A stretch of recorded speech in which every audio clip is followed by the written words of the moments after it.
everyone, hello Fallout Central fans, my name is Matt and welcome to today's Fallout Central YouTube video.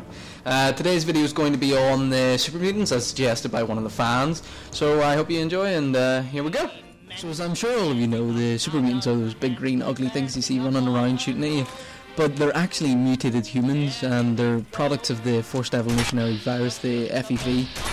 They're a lot taller and bulkier and more muscly than normal humans, and they're immune to disease and radiation, and they're also gifted with superhuman strength and endurance, which is just ridiculous and makes them a pain in the ass to kill.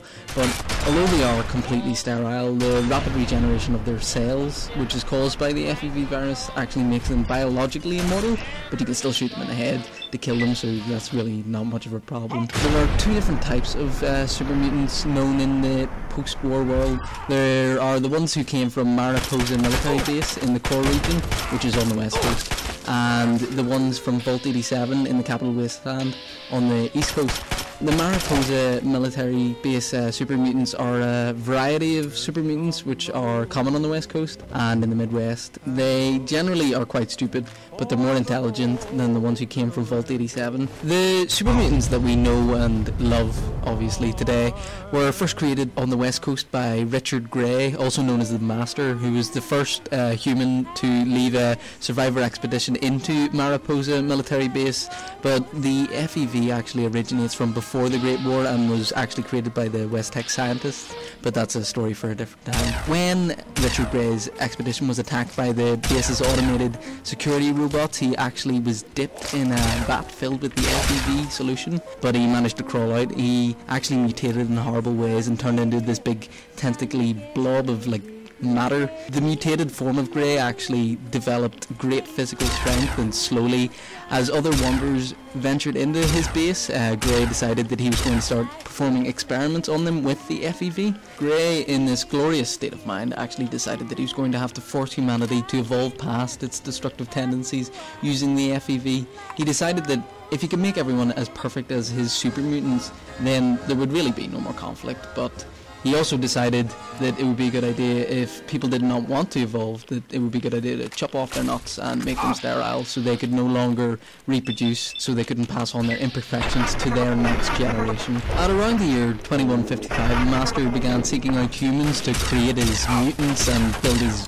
army, but sadly for him, in 2162 the Vault Dweller actually wiped out his army by causing an explosion in the FEV vats at Mariposa, which collapsed the entire base and destroyed his army entirely, and then he went to the cathedral and killed the Master. Without the leadership of their creator, the mutants actually divided into three groups and split off. One of the groups went to the Midwest and formed Gamarin's army, and actually many of them ended up joining the Brotherhood of Steel, which is very strange. But by 2281, some of the mutants had established a community called the State of Utabatha in Black Mountain near New Vegas, and some of the more peaceful mutants actually went to Jacobstown.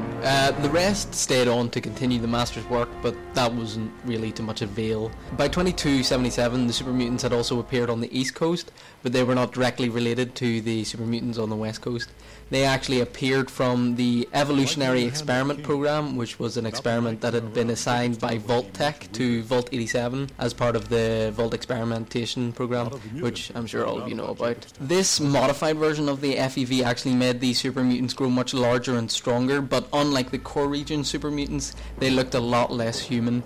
The capital wasteland super mutants would actually take human prisoners to transform them into more super mutants by injecting them with FEV at Vault 87, but just as on the west coast, the byproduct of all these injections was the creation of centaurs, which acted as watchdogs for their super mutant masters. But I'm sure you're wondering, why are all the super mutants still in Washington? Well, they're actually looking for more FEV and more humans to expand their super mutant army and really try to take over the entire capital wasteland, but they've still got to go through you. But yeah, thank you for watching. I hope you enjoyed the video. Make sure to leave us a like down on the Facebook page and a like down below. Subscribe if you really liked it. Leave a comment saying what you would like to see next time. But this has been Matt. Hope to see you in the next video, and peace.